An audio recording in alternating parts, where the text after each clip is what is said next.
Hello, welcome to another EagleSix testing video. We're going to be testing this customer's Tokyo Marine Mark 18 that we've done some work on for him, and the specific work is a little bit different. This particular one, it was so the customer was having trouble with his gate Mosfet, Gates sort of asked for that back / pictures on it. Obviously, sort of in terms of labour and stuff like that, you know, it's more cost effective to obviously fix it at the time of it coming in, if you know what I mean, rather than obviously keep having to go backwards in and out. We replaced it with a brand new Gate Titan Basic, and then obviously we had a quick look at the other one.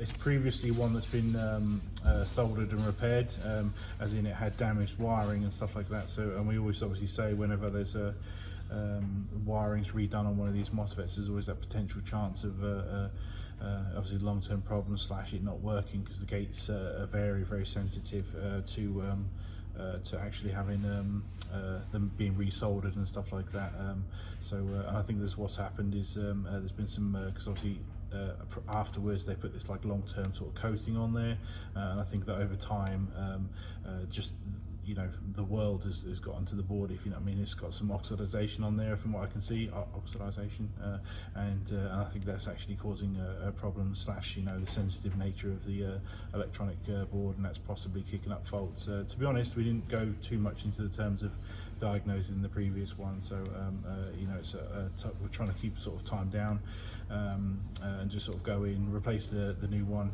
Obviously we then did tests, found the FPS was down a little bit, so we've put a slightly bigger spring in for you, so the EagleSix M100. We noticed an issue with the fire selector, in that it's very easy to bump it onto full auto, so we've actually just slightly tweaked the position of where the sensor is on the gate, you know, for activating the full auto single shot type thing, just so we can get a slightly more of a gap, if you know what I mean, between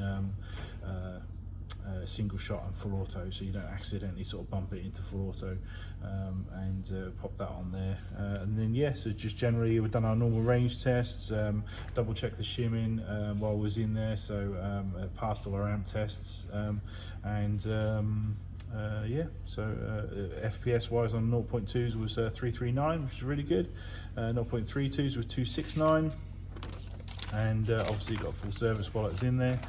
And then I think that's pretty much everything. So in terms of notes on the sheet, that we want to make sure we address all the issues that you had on the notes that you sent.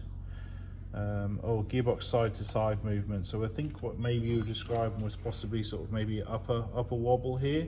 It does have an expanding pin here in the front here, and if that goes loose, then that will create a sort of wobble. So over time, if you do notice that happening, make sure you just quickly get a 0.25 mil Allen key in there, if you know what I mean, and just tighten that up, if you know what I mean, just take up that slack. Just remember that when you tighten this up, just don't over tighten it, because obviously it's an expanding pin, you know, in a cast aluminium receiver, so yeah, obviously you don't want to expand it too much, you know, but you do want to expand it enough so that it doesn't fall out, and obviously removes any upper wobble and stuff. So now it's obviously nice and tight, and there's no sort of wobble there.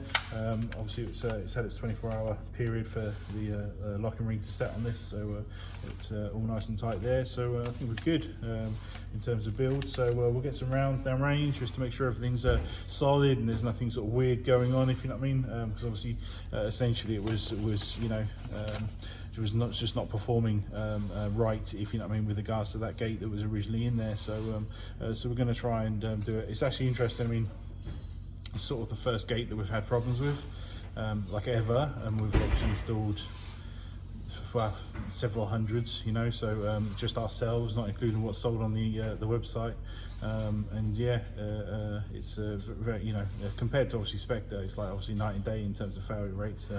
You know, Spectre's like, you know, 3 or 4 in 10, you know, whereas obviously the Gates is our first one, you know, so and like I say, it's not even really Gates' fault, because it's obviously one that's been previously soldered, so obviously it's a little annoying that we had that sort of selector issue on this new one that's gone in there, but like I say, we've just adjusted the positioning of the switch, and now the sensors are picking that up all fine. So so we'll get some shots in there and just make sure everything's all good.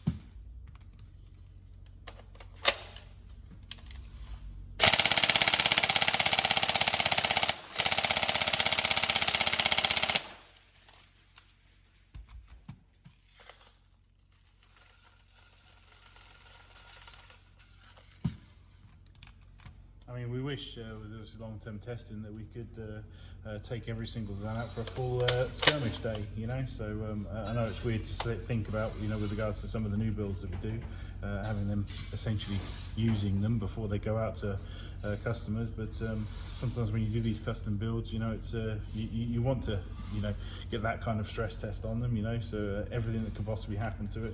Unfortunately, obviously, just in the real world that we live in, sort of, you know, we do have to sort of limit, you know, within the realms of, you know, realistic, and we think that obviously the testing here, the testing outdoors that we do, that's enough without going into the streams of, you know, crazy amounts of testing prior to actually coming to the customer. So.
All good. So hopefully you enjoy.